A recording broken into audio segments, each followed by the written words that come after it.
16.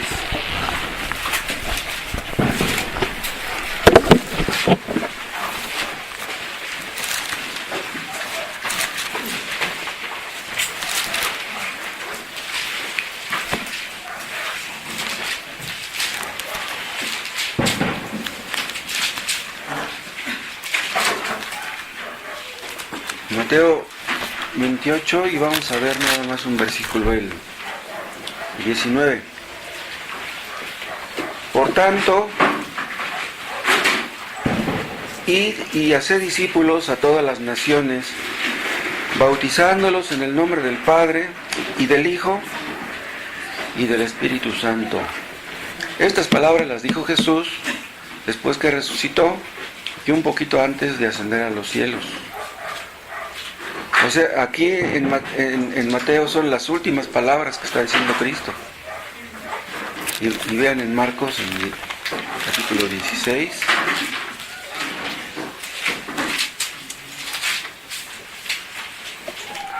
Y acá sucede lo mismo. Son las últimas palabras que está diciendo el Señor. Bueno, ese hecho añade importancia, ¿no? Solemnidad a lo que está diciendo. Marcos 16, el que creyere y fuere bautizado será salvo, mas el que no creyere será condenado. Vamos a hacer una oración. Te agradecemos, te alabamos, Padre. Tu misericordia, tu bondad, tu gracia nos acompañaron toda la semana y es por eso que estamos aquí. Gracias por todo. Por la misericordia, por la paciencia que nos tienes y que no nos pagas como nuestras obras merecen. Y te pedimos, Padre, en el nombre de Cristo, que nos hables a través de tu palabra, que tú hagas la obra perfecta en cada corazón, habla a cada conciencia. Tú puedes hacerlo porque eres Dios y eres todopoderoso. Te lo pedimos por Cristo Jesús. Amén.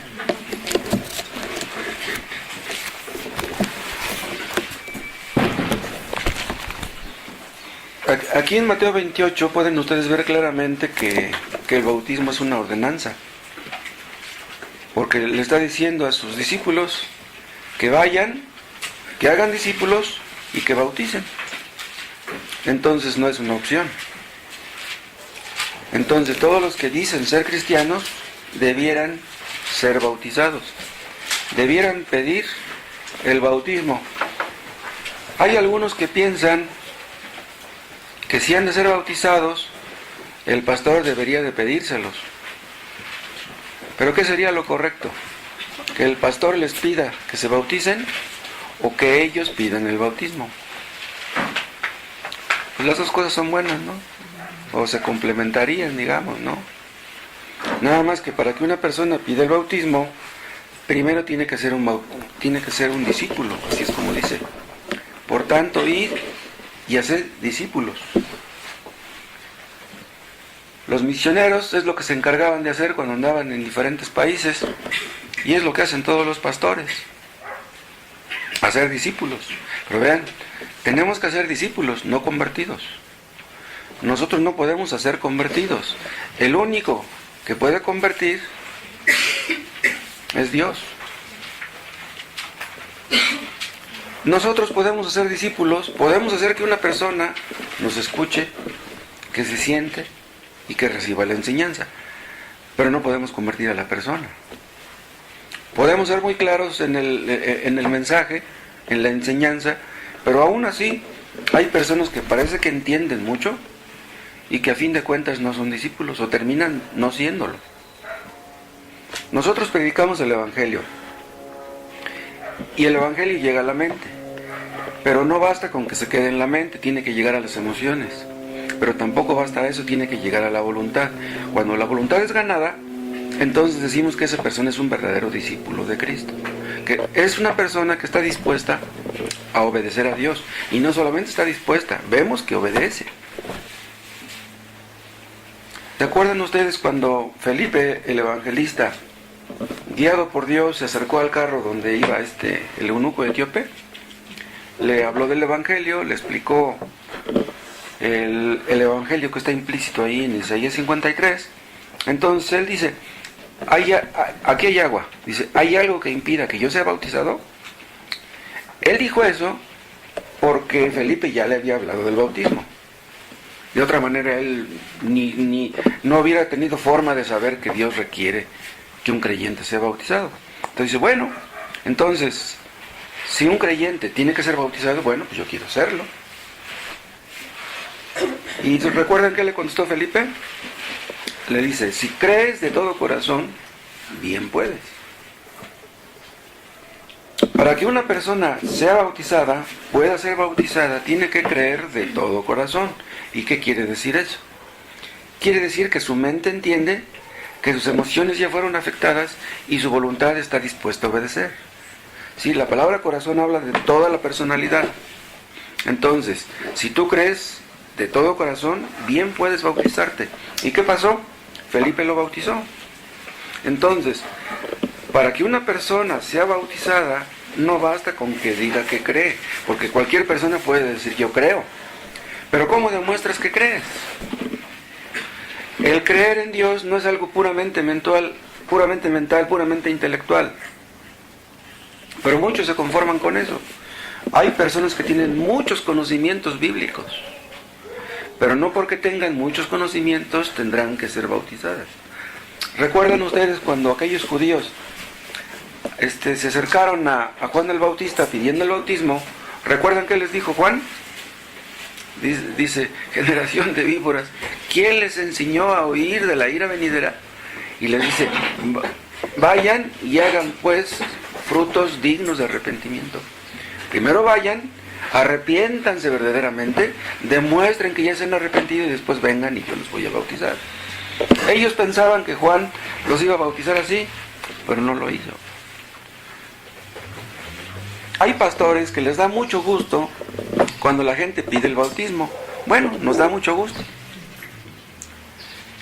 Pero hay personas que piden el bautismo y que no nos da mucho gusto. Al contrario, nos da tristeza. ¿Por qué? Porque estamos viendo claramente que esas personas no deben ser bautizadas. Digo, en el caso de que se vea claramente. Porque hay personas que ocultan sus actitudes, sus hechos. Pero cuando vemos una persona que es fiel, que ha experimentado ciertos cambios y pide el bautismo, pues nos da mucho gusto. La verdad aprendida tiene que ser puesta en práctica. Dios espera que todo lo que aprendemos, que todo lo que escuchamos, lo pongamos en práctica. Para que una persona sea bautizada no se requiere que sea un teólogo, que entienda todo. En realidad no hay nadie que lo entienda todo, pero debe entender cuando menos lo básico. Y no solamente entenderlo, sino ponerlo en práctica, como estoy diciendo. Y no solamente ponerlo en práctica, sino perseverar en ello. ¿Por qué? Porque hay personas que parece que obedecen por un tiempo y luego se vuelven así medio fluctuantes, como que se desaniman, como que dejan de asistir. Y luego les preguntamos y ya no están leyendo su Biblia. ¿Qué pasó? Hay personas que en un principio le echan muchas ganas, leen la Biblia en la mañana y la leen en la noche, y hacen sus oraciones, pero luego de repente, ¿quién sabe qué pasa? Y dejan de orar, y dejan de leer. Yo supongo que en la mayoría de los casos se debe a que son personas que empiezan a luchar con su pecado y se dan cuenta que no pueden vencer. Quieren dejar de cierto pecado y no pueden. Dicen, no, pues ya para qué leo, ya para qué oro, Dios ni me escucha, no cambio, no sirvo para ser cristiano. Se desaniman esas personas y muchos de ellos se alejan y no regresan. Los candidatos al bautismo deben entender las doctrinas básicas y ya después van a ser bautizados y después serán enseñados a obedecer las implicaciones prácticas del cristianismo.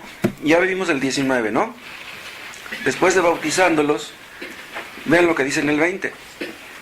Enseñándoles que guarden todas las cosas que os he mandado. ¿Qué quiere decir esto? Los que son bautizados, después son enseñados a obedecer. Pero entonces, ¿no obedecían antes? Sí. Tienen que obedecer antes. Pero hay muchas cosas que los recién convertidos no pueden obedecer aún, que no entienden, que no captan.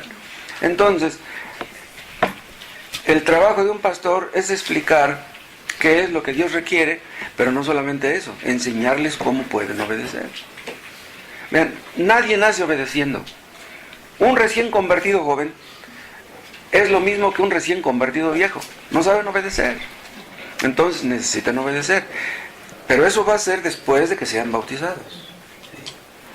Es cuando empezó el proceso de santificación y que va a llevar toda la vida.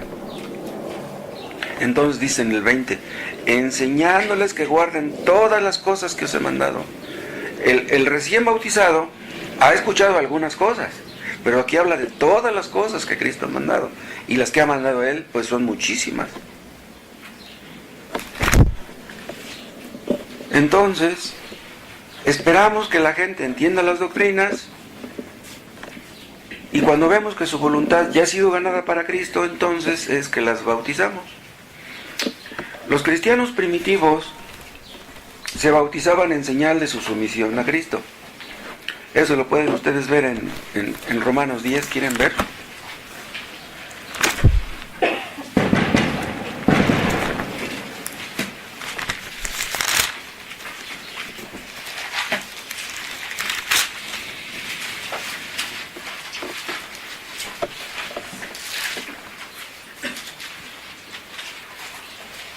Vean lo que dice el versículo 9, Romanos 10:9. Que si confesares con tu boca que Jesús es el Señor y creyeres en tu corazón que Dios le levantó de los muertos, serás salvo. Porque con el corazón se cree para justicia, pero con la boca se confiesa para salvación. Vean, aquí parece estar haciendo una diferencia el apóstol entre justicia y salvación. Dice, con el corazón se cree para justicia. O sea, tú crees en tu corazón, eres justificado. Eres justificado por la fe, nada más por creer, gratuitamente. Pero entonces no es suficiente eso. Pero vean lo que dice después. Pero con la boca se confiesa para salvación. La palabra confesar quiere decir reconocer públicamente. Entonces los cristianos primitivos tenían que reconocer delante de todos los creyentes que ellos creían en Cristo, que ellos habían creído en Cristo, que estaban dispuestos a entregarse a Cristo. Vean lo que dice el 9. Que si confesares con tu boca que Jesús es el Señor. Pero vean, no solamente bastaba con que reconocieran que Jesús era el Señor, sino que era su Señor. Porque aún los testigos de Jehová podrán decir que Jesús es el Señor, pero no es su Señor.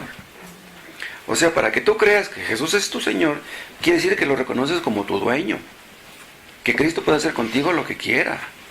No te va a pedir permiso, ni te va a pedir tu opinión. Él es el Señor, Él es tu dueño. Entonces, si tú crees eso, si estás dispuesto a obedecer todo lo que Él te diga, entonces eres salvo. Entonces, aquí está implícita la voluntad. Reconocer a Cristo como tu Rey, no solamente como tu Salvador, sino como tu Rey, como tu dueño. Entonces, era necesario que hubiera este reconocimiento público que menciona el versículo 10 y se manifestaba a través del bautismo. Los que reconocían públicamente, que reconocían a Cristo como su Señor, ellos eran bautizados. Entonces, ya eran justificados, ya eran salvos, ya eran bautizados. Bautizamos a una persona, escuchen, que ya es salva. No bautizamos a una persona para que sea salva. Bautizamos a una persona que ya no es perfecta, pero es salva. Hay muchas personas que creen que los cristianos, para poder ser cristianos, tienen que ser perfectos. Eso no es así. Un recién convertido puede cometer muchos errores, pero ya es salvo. Ahí empieza su proceso de santificación. Tiene que ser enseñado en todas las cosas que Cristo mandó. Y ya con el tiempo aprenderá a obedecer de una manera constante, de una manera perseverante, etc. Entonces, los cristianos primitivos se bautizaban en señal de su sumisión a Cristo, no en señal de su sumisión a la iglesia, no en señal de su sumisión al pastor. Porque hay personas que se sujetan a una iglesia o que se sujetan a un pastor, pero que no se sujetan a Cristo. Nosotros queremos ver que se sujetan a Cristo, que obedecen a Cristo, que lo aman. O sea, los que eran bautizados se entregaban a Cristo en cuerpo y alma. Los testigos de Jehová supuestamente se entregan a Jehová. Nosotros decimos que los cristianos nos entregamos a Cristo. Cristo es nuestro Dios. Eso no quita que oramos al Padre, pero oramos en el nombre de Cristo, porque si no oramos en el nombre de Cristo, nuestra oración no es oración. Entonces, los que se bautizaban creían que Cristo era su Señor. Y por lo mismo, vean, los niños no eran bautizados. Porque un niño ni puede creer, o sea, un niño no puede tener fe, y ni tampoco puede creer que Cristo es su Señor. No hay ningún ejemplo bíblico de bautismo de niños. Entonces, todos los que bautizan niños están equivocados. Otra cosa, los que se bautizaban lo hacían con un propósito bíblico. ¿Cuál sería ese propósito bíblico? Con el propósito de obedecer a Cristo, porque Cristo fue el que ordenó esto. Entonces, los que se bautizaban no lo hacían con el propósito de ser salvos. ¿Pero por qué lo digo? Porque hay personas que piensan, en el fondo, aunque no lo crean bien en su mente, en el fondo creen que bautizándose serán salvos. Ahorita no puedo vencer X pecado, pero cuando yo me bautice sí voy a poder. No. Tú tienes que dejar ese pecado que te gusta antes de ser bautizado. Tú no puedes tener la seguridad de ser salvo si andas en algún pecado conocido. No estoy diciendo que un cristiano deba ser perfecto para ser bautizado, pero ningún pecado conocido debe de dominarte. Hay personas que dicen, yo me voy a bautizar para sentirme mejor. No, el bautismo no es para sentirnos mejor. Es que yo quiero obedecer a Cristo. Bueno, está bien que lo quieras obedecer en este punto, pero no solamente Dios quiere que le obedezcas en esto, debes obedecer en todo. ¿De qué serviría que una persona obedeciera en el aspecto del bautismo y no obedeciera en otros aspectos? No serviría de nada. Hay algunos que se bautizan para sentirse bien, porque creen que el bautismo les va a limpiar su conciencia. Hay otros que se bautizan para sentir que forman parte de un grupo. En mi casa no me quieren, pero los hermanos de la iglesia sí me quieren. No me llevo bien con la gente, pero la gente de la iglesia sí me quiere. No, si tú te vas a bautizar para eso, no te bautices. Se sienten bien porque se sienten aceptados por la gente, porque les dan el beso en la mejilla, les dan el abrazo en la espalda, y en la casa ni los fuman. Entonces por eso se sienten bien en la iglesia. No, para eso no te bautices. Otros es posible que se bauticen o que quieran ser bautizados para sentir que han huido de la ira venidera. O sea, piensan que si se bautizan ya Dios no está enojado con ellos, que ya compraron el cielo con el bautismo. Eso no puede ser. Debemos entender claramente que el bautismo no salva. Esto debe de quedar bien claro. ¿Saben por qué? Porque estamos rodeados de gente que cree que el bautismo salva, abiertamente o veladamente. La Iglesia Católica cree que el bautismo salva. Cuando bautizan a un niño, los sacerdotes católicos dicen, cuando crezca va a ser cristiano. Se equivocan. Les ponen al papá, les ponen a un padrino, pues ni entre los dos hacen que el hijo sea cristiano. Hay padrinos que le enseñan al hijado a comprar la botella de alcohol. Hay muchas partes en la Biblia, ustedes las conocerán, que dicen claramente que la salvación no es por obras. Y si el bautismo salvara, entonces la salvación sería por obras. ¿Qué decían los judaizantes? Los judaizantes eran una secta de aquel tiempo. O eran, si no una secta, eran personas que se infiltraban en las iglesias cristianas, y ellos decían, fe más circuncisión más obras igual a salvación. Dice, no basta con que tú tengas fe, necesitas circuncidarte y necesitas hacer buenas obras, y entonces vas a ser salvo. Y los judaizantes todavía existen. Hay muchos que dicen, sí, está bien que tengas una religión, pero si no te bautizas, tú no puedes ser salvo. Y si no te bautizas en nuestra religión, no puedes ser salvo. Tienes que hacer buenas obras. Ellos están mintiendo. Nuestro texto en Mateo 28 dice, primero tienes que ser un discípulo. tienes que entender las doctrinas, tienes que creerlas. Tienes que depositar fe en lo que has aprendido y después serás bautizado. Vemos en la Biblia muchos casos de personas que fueron salvas sin ser bautizadas. ¿Quieren ver en Lucas 7?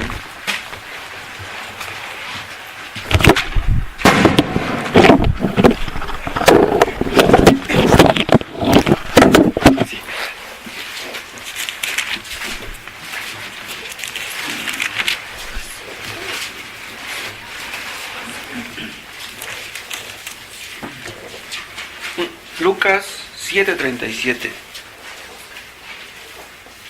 Entonces una mujer de la ciudad, que era pecadora, al saber que Jesús estaba a la mesa en casa del fariseo, trajo un frasco de alabastro con perfume, y estando detrás de él a sus pies, llorando, comenzó a regar con lágrimas sus pies y los enjugaba con sus cabellos, y besaba sus pies y los ungía con el perfume. Cuando vio esto el fariseo que le había convidado, dijo para sí, vean lo que dice, dijo para sí. O sea, él no lo dijo en voz alta, simplemente lo pensó.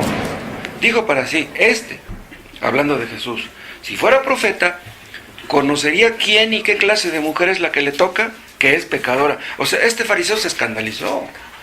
¿Cómo este hombre permite que esta mujer pecadora le bese los pies, no? Y vea lo que dice el 40. Entonces respondiendo Jesús, vean, ni le preguntaron nada, pero dice, respondiendo Jesús, le dijo, Simón, una cosa tengo que decirte. Y él le dijo, di, maestro. Un acreedor tenía 2 deudores. El uno le debía 500 denarios y el otro 50. Y no teniendo ellos con qué pagar, perdonó a ambos. Di pues, ¿cuál de ellos le amará más? Respondiendo Simón dijo, pienso que aquel a quien perdonó más. Y él le dijo, rectamente has juzgado. Y vuelto a la mujer, dijo a Simón, ¿ves esta mujer? Entré en tu casa y no me diste agua para mis pies.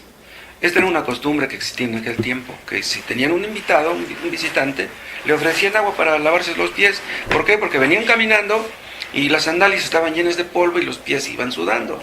Entonces era una señal de hospitalidad. Dice, entré en tu casa y no me diste agua para mis pies. O sea, ni siquiera fuiste hospitalario conmigo. Mas esta ha regado mis pies con lágrimas y los ha enjugado con sus cabellos. Dice, no me diste beso. Otra costumbre de aquel tiempo. Mas esta, desde que entré, no ha cesado de besar mis pies. No ungiste mi cabeza con aceite, mas esta ha ungido con perfume mis pies. Por lo cual te digo que sus muchos pecados le son perdonados porque amó mucho. Mas aquel a quien se le perdona poco, poco ama. Y a ella le dijo, tus pecados te son perdonados. Pero aquí hay una pregunta. ¿Por qué le dijo Cristo a esta mujer, tus pecados te son perdonados? Ella gastó mucho dinero en este perfume que le echó en los pies. ¿Sus pecados fueron perdonados por el dinero que gastó en el perfume? No. Obviamente no. Entonces, le dijo, ¿tus pecados te son perdonados por qué? ¿Porque le besó los pies? No. Tampoco. Entonces, ¿por qué le dijo esto? El secreto está en el 47, dice, por lo cual te digo que sus muchos pecados le son perdonados porque amó mucho. ¿A quién amó? A Cristo. Esta mujer entendía quién era Cristo.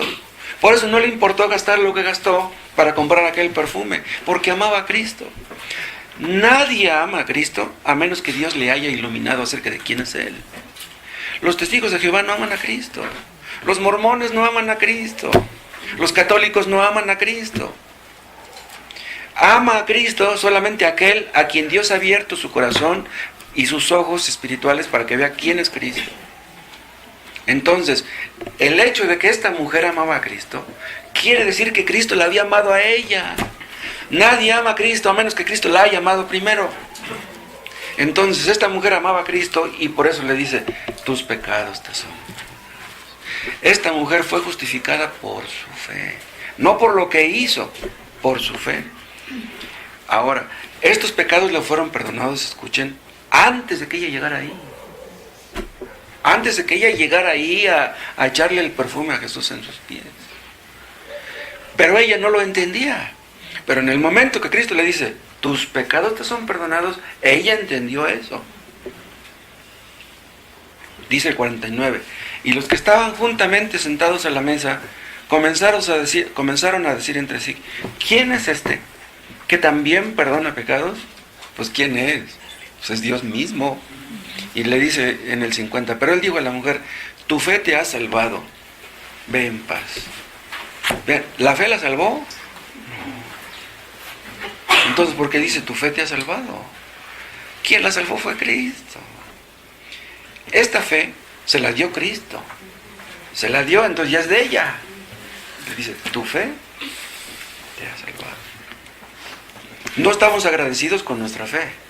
Estamos agradecidos con Cristo. Lo que nos salva es la sangre de Cristo derramada en la cruz.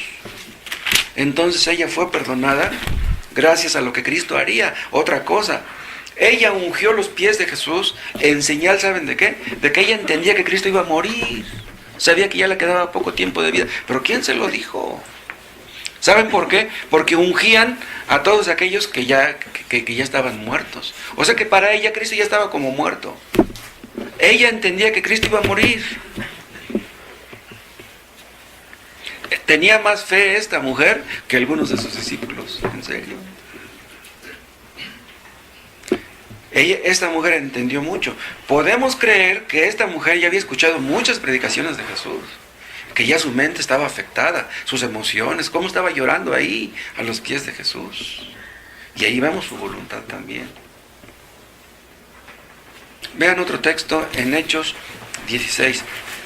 Podemos entender que esta mujer posteriormente fue bautizada, aunque no lo dice el texto. Simplemente le está diciendo, tus pecados te son perdonados. O sea, ya eres salva, pero ella no era bautizada aún. Fue salva antes de ser bautizada. Ahora vean Hechos 16.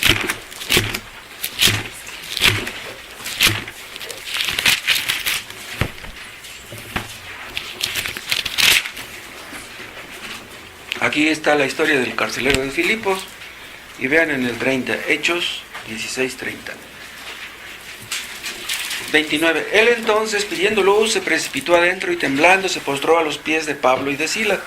Y sacándolos les dijo, señores, ¿qué debo hacer para ser salvo?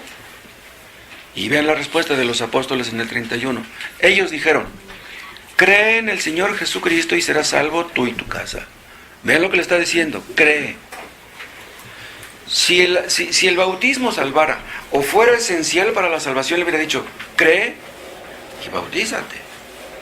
Pero nada más le está diciendo, cree. Esto significa que la fe es suficiente para que una persona sea salva. Somos justificados por la fe, no por la fe más el bautismo, solamente por la fe. Ahora, vean el 32. Y le hablaron la palabra del Señor a él y a todos los que estaban en su casa. Quiere decir que le explicaron el Evangelio, lo que es el Evangelio.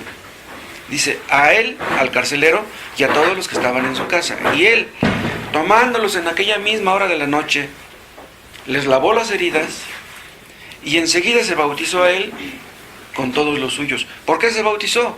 Porque Pablo le explicó lo que el Evangelio requiere, obviamente. Y dice el 34, y llevándolos a su casa, les puso la mesa, y se regocijó con toda su casa de haber creído a Dios. Vean, no simplemente de haber creído a Pablo, de haber creído a Dios. Y dice, se regocijó con toda su casa de haber creído. No se regocijó de haber sido bautizado, se regocijó de haber creído. Vean, una persona no cree en Cristo si Dios no le da la fe. Hay personas que escuchan predicación tras predicación tras predicación y no tienen fe salvadora. La fe salvadora es un don de Dios. Hay tal cosa como fe intelectual, hay tal cosa como fe histórica. La fe salvadora es un don de Dios. Todos los que llegan a creer verdaderamente en Dios es porque Dios les dio la fe. Entonces, vean, primero es la fe y después es el bautismo. El bautismo nos salva, pero entonces, ¿por qué Cristo quiere que seamos bautizados? Vean, Es un mandamiento. Y una persona orgullosa dice, no, yo ya creo, yo no quiero ser bautizado. Entonces esa persona no es salva. Un verdadero creyente no se negará a ser bautizado, al contrario, querrá hacerlo. Hay muchos beneficios del hecho de que una persona sea bautizada. Ayuda al mismo candidato. ¿Por qué? Una persona que es bautizada va a entender que forma parte de una familia espiritual y entiende que los hermanos van a orar por él. Nosotros oramos por toda la gente nueva, por todos los inconversos. Pero ¿cómo oramos por ellos? Oramos como inconversos. O sea, le decimos a Dios, yo te ruego por tal persona, sálvala. Pero cuando esa persona ya es bautizada, ya no le pedimos a Dios eso. Ya le pedimos otras cosas, porque ya es salva. Entonces, el simple hecho de que todos los hermanos están orando por ti, eso cuenta mucho. Otra cosa, el hermano que es bautizado va a sentir un apoyo espiritual que antes no sentía. O sea, es algo subjetivo, ¿no? Eso le va a ayudar en sus propósitos de obedecer en otras áreas, porque él va a decir, bueno, yo ya obedecí en el asunto del bautismo, pero hay muchas cosas en las que tienes que obedecer. Entonces dice, bueno, yo ya obedecí en esto, ahora voy a obedecer en esto otro, y luego en aquello otro. Cuando empezamos en la vida cristiana, estábamos acostumbrados a desobedecer, pero ya después con la ayuda de Dios nos vamos acostumbrando a obedecer. Eso lleva tiempo, por eso le llamamos un proceso. Una persona que se acostumbró a desobedecer durante años, no va a aprender a obedecer de un día para otro. Pero estamos orando por ellos para que Dios les ayude y sean verdaderos creyentes obedientes. Es posible que una persona quiera obedecer en esta área. Yo quiero ser bautizado, ¿pero eso es todo? No.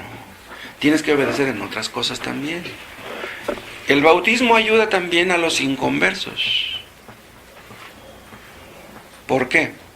Un inconverso que ve que un creyente nuevo es bautizado, eso le va a servir de ánimo y va a pensar, no, pues yo también quiero ser bautizado. Eso es lo que sucedía en la iglesia primitiva. Había algunas personas que tenían miedo de pedir el bautismo. ¿Saben por qué? Porque muchos cristianos eran perseguidos. Entonces muchos podrían pensar, si yo me bautizo, me van a perseguir a mí también, me van a meter a la cárcel. Pero cuando veían que algunos se paraban al frente y decían, yo quiero ser bautizado, decían los demás, no, pues ese hermano tiene valor, ¿no? Yo también quiero. Y si me matan, pues ni modo que me maten. Otra cosa, el bautismo ayuda a la iglesia. Un nuevo bautizado puede ser de grande bendición para la iglesia. Nos da ánimo, nos da gozo, nos estimula. Cuando una persona es bautizada, vemos la misericordia de Dios, la bondad de Dios, la fidelidad de Dios. Vemos que Dios escucha las oraciones.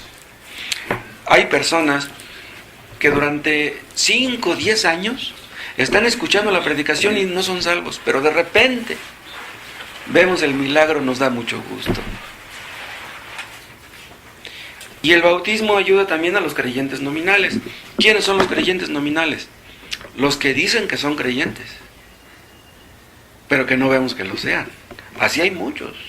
Ellos piensan que son cristianos, pero nosotros vemos que no lo son. Un creyente nominal es aquel que se contenta con ser un mero simpatizante. Dice, sí, a mí me gusta escuchar la predicación, me gusta venir al culto, me gustan los cantos. Pero vean, una persona que no es bautizada, nosotros la vemos como simpatizante. No la vemos como un miembro de la iglesia, la vemos como un visitante, no como un miembro. El bautismo introduce a la persona a la membresía de la iglesia. Ya forma parte de la iglesia. Algunos de ustedes han de saber que para que una persona sea salva es necesario que nazca de nuevo. Una persona, bueno, vean en Juan 3.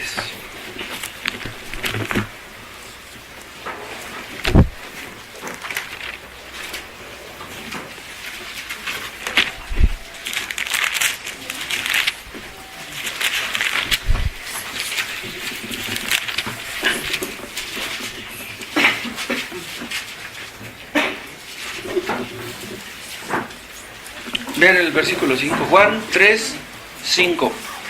Respondió Jesús: de cierto te digo, que el que no naciere de agua y del Espíritu, no puede entrar en el reino de Dios. Compárenlo con el 3. Respondió Jesús y le dijo: de cierto te digo, que el que no naciere de nuevo, no puede ver el reino de Dios. ¿Qué es necesario para que una persona entre en el reino de Dios? Que nazca de nuevo. Una persona que es bautizada entra en la iglesia.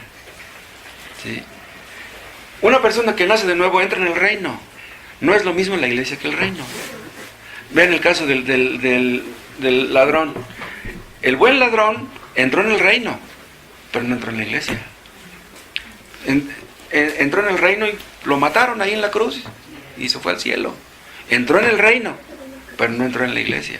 Entonces el bautismo es indispensable para que la persona entre, sea miembro de la iglesia.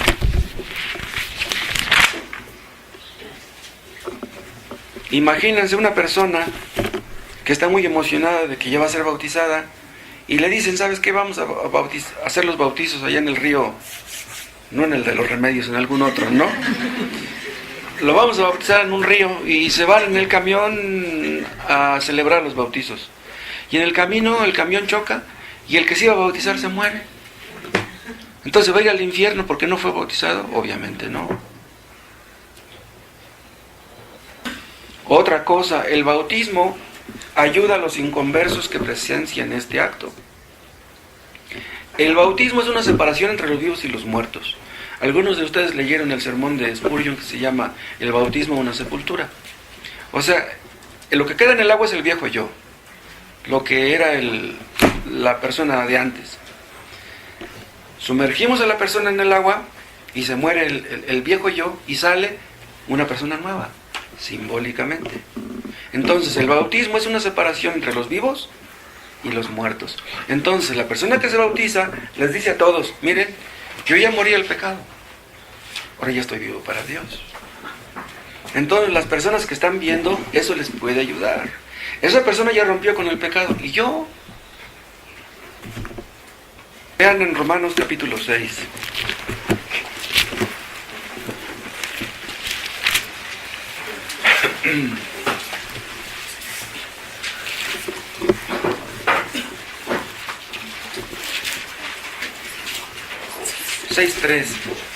Romanos 6:3.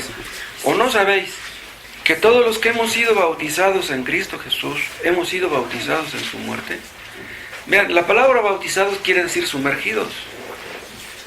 Entonces, tradúzcanlo de esta manera: ¿o no sabéis que todos los que hemos sido sumergidos en Cristo Jesús? Ven, esto habla de la unión con Cristo. Dice, hemos sido bautizados en su muerte, hemos sido sumergidos en su muerte. O sea, Cristo murió, y cuando somos bautizados morimos junto con Él. ¿Por qué murió Cristo? ¿Por sus pecados? No, murió por los nuestros. Entonces, yo creo que Cristo murió por mis pecados, soy bautizado y muero junto con Él. Cristo murió, pero vean lo que dice el 4, porque somos sepultados juntamente con Él. Vean, Él fue sepultado hace 2000 años, pero al ser bautizados nos sepultamos junto con Él simbólicamente, porque somos sepultados juntamente con Él para muerte por el bautismo. Vean, estamos muriendo en el momento que somos bautizados, a fin de que como Cristo resucitó de los muertos por la gloria del Padre, así también nosotros andemos en vida nueva. Porque si fuimos plantados juntamente con Él en la semejanza de su muerte, así también lo seremos en la de su resurrección. Vean, morimos en el bautismo y resucitamos. Y vamos a morir cuando muramos, pero vamos a resucitar. Cristo murió, resucitó y fue al cielo. Nosotros moriremos, resucitaremos e iremos al cielo. Entonces nos estamos identificando con Cristo en su muerte y en su resurrección a la hora en que nos bautizamos. Pero eso no significa, vean, esto es simbólico. Esto no significa que el que se bautiza muere realmente con Cristo. ¿Sí? Porque si así fuera, entonces todos los que se bautizaran serían salvos, pero no. Es posible que una persona sea bautizada y no sea salva. Es posible que una persona aparente, finja que ha nacido de nuevo, porque viene a todos los cultos, no deja de leer su Biblia y da una ofrenda, y ya no dice malas palabras, y ya no va a los bailes, y quién sabe cuánto más. Pero eso no garantiza que una persona sea salva. Hay personas que hacen todo lo que les digo, y que siguen siendo rencorosas. Que no le hablen a su pareja, que tratan mal a sus hijos, que andan en chismes. Pues sí, leen la Biblia y oran y van al culto, pero no dejan su pecado. Se bautizaron, pero no son salvas. Entonces, el bautismo ayuda a todos los que presencian eso y dicen, yo quiero morir igual, yo merezco la muerte también. Que me maten para luego resucitar. ¿Qué estoy diciendo? Que el bautismo habla a la conciencia. El bautismo puede hacer que los que están observando el acto y que no son salvos se sientan mal. Lo mismo que sucede con la Santa Cena. Le damos la Santa Cena a los miembros, no a los que no son miembros. Entonces, los que no son miembros y no reciben la Santa Cena van a pensar, ¿por qué les dan a ellos y a mí no? Eso les puede ayudar para que se sientan mal y para que busquen la forma de sentirse bien. Ustedes saben que la Iglesia Católica le da la hostia supuestamente nada más a los católicos. Si tú no eres católico y vas a misa y a la hora que el sacerdote pasa dando la hostia, tú te arrodillas, si quieres tomar de ella no te la dan. Primero tienes que ser católico y tienes que confesarte, ya luego te dan la hostia. Y en ese sentido ellos están haciendo lo correcto, porque así debe ser. Pero hay iglesias que dicen ser cristianas, que a toda la gente le dan la Santa Cena. Eso no es correcto. ¿Y saben por qué se la dan a todos? Para que no se sientan mal. Para que no digan que somos exclusivistas, para que no digan que somos cerrados o fanáticos, pero está mal. La Santa Cena es la mesa del Señor. Y el Señor tiene sus invitados. No vamos a invitar al que nosotros queramos. Invitamos a los que Cristo invita. ¿A quiénes invita? A su pueblo. Entonces los que se bautizan le están diciendo a todos un mensaje. Yo me he entregado a Cristo. Yo estoy dispuesto a sufrir por Cristo, venga lo que venga. Ustedes deberían hacer lo mismo. El bautismo es un acto de sumisión a Cristo, ya lo dije. Es nuestra entrega a Cristo. Él es el dueño de nuestras vidas. Él es el dueño de nuestras posesiones, de nuestro dinero. En el momento que somos convertidos, entendemos que nada de lo que tenemos nos pertenece. Entonces, es por eso que los miembros tienen la obligación de ofrendar. Vean, nosotros no pedimos diezmo, pero los creyentes tienen la obligación moral de ofrendar. No es una obligación legal, es una obligación moral. Pero los que no son miembros no. Los que no son bautizados y no quieren ofrendar, ni quien les diga nada. Los que no son miembros y no vienen al culto, ni quien les diga nada. Pero los que se bautizan tienen que ofrendar y tienen que venir al culto los domingos. Uno que se bautiza no puede trabajar en domingo. No puede ser. El creyente tiene que trabajar de lunes a sábado. Hay excepciones, pero son contadísimas. Las excepciones son los soldados que se bautizan, los médicos cirujanos, una enfermera anestesista, por ejemplo, que le llaman por teléfono, que, oye, mira, tengo un enfermo y necesito tu ayuda. Pues la enfermera tiene que ir, si no va al culto ni modo, pero está haciendo una buena obra, pues está viendo por la vida de una persona. Un soldado que tiene que trabajar los domingos, o que trabaja un domingo sí y un domingo no. ¿Cómo le vamos a decir que tiene que dejar su trabajo? Pues es su trabajo, y si deja su trabajo, ¿a qué se va a dedicar? No podemos pedirle tal cosa. Pero, por ejemplo, un comerciante, si tiene una tienda de abarrotes, tiene que cerrarla el domingo. Porque así lo dice la palabra de Dios. Pero fíjense, todo es porque Cristo es mi Señor, es mi dueño, y Él tiene derecho de pedirme lo que Él quiera. Todo lo que yo tengo le pertenece a Él. Todo lo que traigo en la bolsa le pertenece a Él. Y es por eso que tal vez algunos no quieren ser bautizados. Porque digan, no, si me bautizo, estoy obligado a esto y estoy obligado a aquello, y yo no quiero eso. No quiero compromiso. Está bien. No vamos a obligar a nadie, ni vamos a presionar a nadie. Dios habla a la conciencia de los que no son miembros de la iglesia, por medio del bautismo, por medio de la Santa Cena. Siempre Dios hablando a la conciencia. Siempre Dios mostrándonos nuestro pecado para que luchemos en contra de él. ¿Cuán destructivo es el pecado?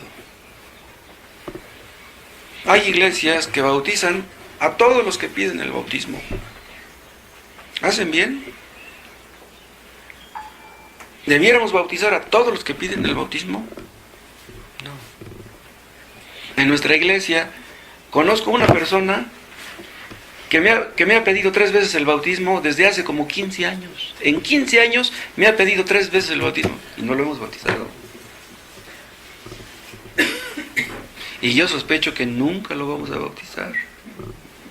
Yo lo sospecho. Dios quiera que me equivoque. Vamos a bautizar a una persona para que no se sienta mal. Si bautizáramos a una persona para eso, para que no se sintiera mal, en lugar de hacerle un bien, le haríamos un mal. Otra cosa, el bautismo bíblico, como está ordenado aquí en Mateo 28, tiene también el propósito de manifestar que hay iglesias falsas. Hay algunas personas que no les gusta escuchar acerca de que hay iglesias falsas. Son personas que tienen la idea de que pues, todas las iglesias son buenas. Eso es falso. Hay iglesias que son diabólicas. Iglesias que usan la Biblia y que son iglesias diabólicas. Pero algunas personas piensan que si hablamos de iglesias falsas o de falsos maestros, no vamos a nuestros semejantes, que somos faltos de amor. Entonces, ¿vamos a decir que todas las iglesias son verdaderas? ¿Que cualquier iglesia es cristiana porque lo dice?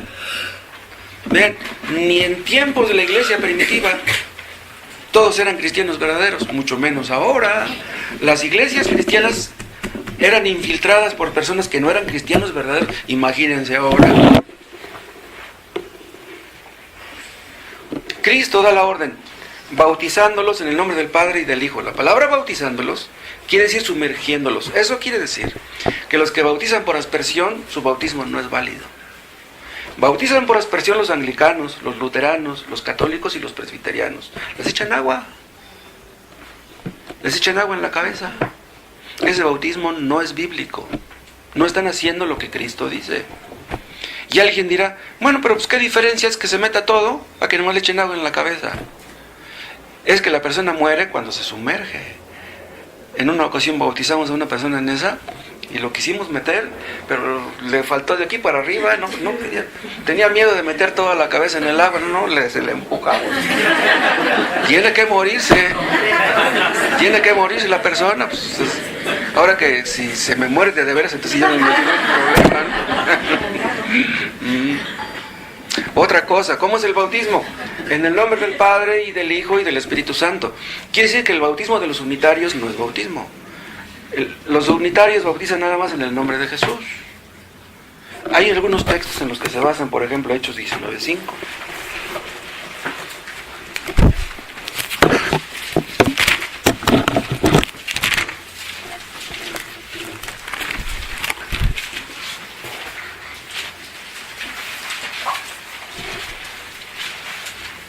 Hechos 19:4. Dijo Pablo: Juan bautizó con bautismo de arrepentimiento, diciendo al pueblo que creyesen en aquel que vendría después de él, esto es, Jesús el Cristo.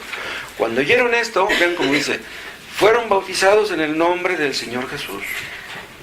Los unitarios dicen, yo te bautizo en el nombre de Jesús y ya. El que sigue, yo te bautizo en el nombre de Jesús. Nosotros bautizamos en el nombre del Padre, del Hijo y del Espíritu Santo. Pero entonces, ¿por qué estos fueron bautizados en el nombre de Jesús? ¿Hay una contradicción aquí? No. ¿Qué quiere decir bautizar en el nombre de Jesús? Bautizar como Jesús dijo. ¿Y cómo dijo? Pues bautizándolos en el nombre del Padre, del Hijo y del Espíritu Santo. Otra cosa, bautizar en el nombre de Jesús quiere decir en obediencia a Jesús. En otras palabras, si un pastor anda en pecado, si anda de borracho, si anda de mujeriego, ese hombre no puede bautizar, no puede ser pastor. Y si bautiza a alguien, su bautismo no es válido. Yo conocí un sacerdote católico que llegó a oficiar misa borracho.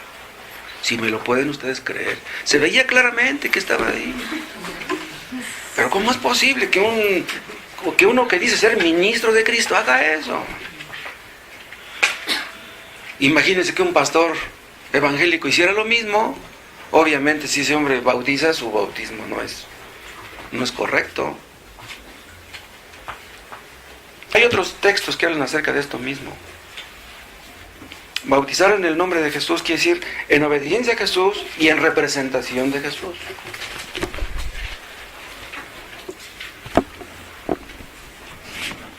Otra cosa, para que un bautismo sea válido, no basta con repetir la fórmula de Mateo 28, que dice, bautizándolos en el nombre del Padre y del Hijo y del Espíritu Santo.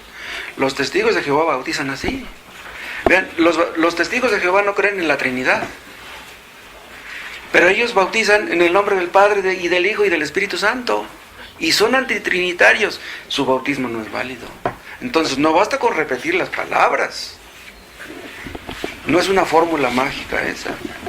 Es más, el sacerdote católico cuando bautiza a un bebé dice lo mismo: yo te bautizo en el nombre del Padre y del Hijo y del Espíritu Santo. Entonces, ¿por eso es válido su bautismo? No. ¿Por qué? Porque no lo está haciendo en el nombre de Cristo, lo está haciendo en el nombre de la Iglesia Católica, en el nombre del Papa, en su propio nombre. Hay algunos que creen que Dios se disfraza a veces como Padre, a veces como Hijo y a veces como Espíritu Santo. Ese bautismo no es válido, esos son unitarios. Esos son unitarios. Vean, el Padre es uno, el Hijo es otro y el Espíritu Santo es otro, pero es el mismo. ¿Cómo? No lo podemos entender, pero así es. Pero ellos creen que nada más es uno, que no hay ninguna diferencia entre el Padre y el Hijo y el Espíritu Santo. Cuando Cristo cuando Cristo oraba, ¿a quién oraba?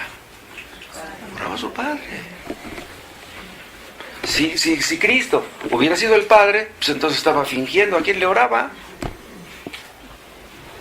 Abundan las iglesias falsas, los bautizos falsos y los maestros falsos. Desde los inicios del cristianismo hubo unos creyentes en la Edad Media que se llamaban los anabautistas. Ellos fueron odiados y fueron perseguidos por ser anabautistas. La palabra anabautistas quiere decir rebautizadores. ¿Por qué les decían así? Porque ellos no aceptaban el bautismo de otras iglesias. Y decían, si tú quieres ser miembro de nuestra iglesia, tienes que ser bautizado de nuevo. El bautizo que te dieron en X iglesia, no lo aceptamos. Y los odiaban por eso. No, ustedes han escuchado el tema, yo prediqué acerca de eso aquí hace mucho tiempo, el tema de la sociedad sacralista. ¿Saben ustedes qué es eso? Una sociedad sacralista es una sociedad unida por una sola religión, una religión común. Los países musulmanes son naciones sacralistas. Si tú quieres ser musulmán, no puedes tener una religión que no sea la musulmana. En Irán, si alguien dice yo soy cristiano, lo matan. Ahí no caben más que los puros musulmanes. En México, la Iglesia Católica siempre soñó con tener una sociedad sacralista. Decían que ser mexicano es ser guadalupano. Entonces dice, si tú quieres ser mexicano, tienes que ser católico. ¿Quién dijo eso? Entonces, ¿qué pasó con la libertad de culto? Vean, en las naciones civilizadas hay libertad de culto. Cada quien puede tener la religión que quiera. Pero ¿saben ustedes por qué muchos quieren tener una sociedad sacralista? Porque piensan que si en un país nada más hubiera una sola religión, se acabarían las guerras, los conflictos, los problemas. Eso es falso. Eso es lo que querrá el anticristo. El anticristo buscará que en todo el mundo nada más haya una sola religión, la adoración del mismo. Y millones van a caer en la trampa. Juan Pablo II anduvo por todo el mundo promoviendo el ecumenismo. Todos los papas han hecho eso, pero nadie como él. El ecumenismo quiere que nada más haya una sola religión. ¿Y cuál sería esa? La católica. La Iglesia Católica quiere imponer su religión a todos. En México hay una iglesia que se llama Iglesia Nacional Presbiteriana. ¿Saben qué quiere decir la palabra nacional? La palabra nacional quiere decir que si un presbiteriano fuera presidente, buscaría que nada más la presbiteriana fuera la única religión en todo México. Eso es absurdo. Yo nunca votaría por un presbiteriano entonces. Imagínense que ustedes votaran para mí por presidente, que yo dijera, la Iglesia Bautista nada más va a partir el queso aquí en México. Imagínense. Más tardaba yo en decirlo que en que me mataran. Bueno, ese no sería el problema. El problema es que no debería yo de decirlo. Todas las naciones musulmanas son sacralistas. Los judíos formaban una nación sacralista. Todos los que buscan el nuevo orden mundial, los que están promoviendo el nuevo orden mundial, son sacralistas. Dios quiere que haya una sola religión en el mundo. Dicen algunos, yo no sé por qué hay tantas religiones. Deberían todos estar de acuerdo. ¿Para qué discuten? Todos creemos en el mismo Dios. Están equivocados. El anticristo buscará que haya una sola religión en el mundo, pero Dios nunca quiso eso. Imagínense que Cristo le hubiera dicho a los fariseos, oigan, ¿ustedes en qué creen? Los fariseos le hubieran dicho, no, pues creemos en el Jehová del Antiguo Testamento. Y Cristo les hubiera dicho, pues yo también. Pues para qué estar peleando, pues vamos a ponernos de acuerdo. No, les digo, ustedes son sepulcros blanqueados, y hipócritas y generación de víboras, hijos del diablo. Los que perseguían a los anabautistas en la Edad Media, los acusaban de fomentar la desunión, la discordia, el cisma. Los cristianos verdaderos siempre fueron acusados de eso. Vean, nosotros no tenemos ningún problema contra los católicos, con ninguna religión, ni queremos problemas con nadie. Tenemos problemas contra el error, ¿sí? Contra la mentira. Pero pues pobres católicos, les enseñaron mal, y pues pobrecillos, ¿qué es lo que les espera? Quisiéramos nosotros pues, que todos los católicos conocieran a Cristo y que lo amaran y que lo obedecieran, pero pues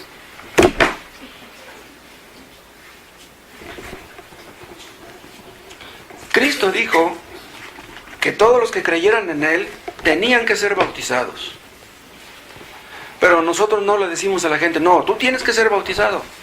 Los presbiterianos obligan a la gente a bautizarse y a sus hijos también. Les dicen que sus hijos son hijos del pacto. Bautizan a niños de 6, de 8, de 10, de 12 años, de la edad que sea. Y ellos piensan que esos niños cuando crezcan van a ser cristianos. La misma idea católica. Pero ellos hacen mal. Es un privilegio, es una bendición el hecho de que una persona sea bautizada.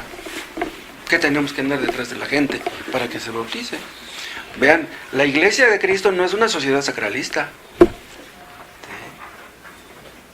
O sea, si la Iglesia de Cristo fuera una sociedad sacralista, diríamos, el que no quiere ser bautizado de aquí, la puerta está muy ancha, órale, se van de aquí. No, pues eso no puede ser. No, nos da gusto que vengan. Y si no quieren ser bautizados, respetamos su decisión. Si no quieren obedecer a Cristo, si no quieren amar a Cristo, ustedes pueden hacer lo que gusten. Si quieren orar, si no quieren leer la Biblia, si no quieren orar, es su problema de ustedes. Nosotros no perdemos nada. No podemos obligar a la gente a que crea lo que nosotros creemos, a que ame al Cristo que nosotros amamos. Todos los que son bautizados son miembros de la Iglesia. Pero no podemos asegurar que todos los bautizados sean cristianos verdaderos, porque solamente Cristo ve el corazón. Como le dijo Felipe al eunuco, si crees de todo corazón. Quiere decir que la fe verdadera involucra todo el corazón de la persona, la mente, las emociones y la voluntad. Tienes que creer en Cristo, confiar en lo que Cristo hizo en la cruz, descansar en lo que Él hizo, no confíes en ti mismo, no confíes en tus méritos, en tus ofrendas, en tus oraciones, entrégate a Él, confía en Él, entrégale tu vida, sométete a Él en todas las cosas. Debemos creer todo lo que Cristo dijo, no lo que nos parezca razonable, no lo que nos parezca conveniente. Debemos entregarle a Cristo nuestra vida, nuestras posesiones, todo lo que tenemos. Y quien no está dispuesto a esto, no debe ser bautizado. Si no hay evidencias claras de que una persona se haya arrepentido, no debemos bautizarla. Entonces la pregunta sería, ¿están ustedes dispuestos a obedecer a Cristo en todo? ¿Están dispuestos a entregarle su vida a Cristo? ¿Están dispuestos, en caso necesario, a morir por Cristo? Vamos a continuar con este tema. Pero doy un 8 porque aquí tengo todavía mucho y no nos va a alcanzar el tiempo. Aquí le vamos a dejar mejor. ¿Sí? Vamos a hacer una oración. Continuamos después. Padre, te damos las gracias. Te alabamos en el nombre de Cristo. Tenemos tantas cosas, Padre, de qué agradecerte. Gracias por estos textos que hemos leído. Grábalos, Padre, como con fuego en nuestros corazones. O que podamos amar más a Cristo y valorar lo que Él hizo en la cruz. Que podamos andar en obediencia delante de ti. Que digno eres, que lo mereces. Y límpianos, oh Dios, de todas nuestras inmundicias, de todos nuestros pecados. Y haznos aptos para el reino celestial, te lo pedimos en el nombre de Jesús. Amén.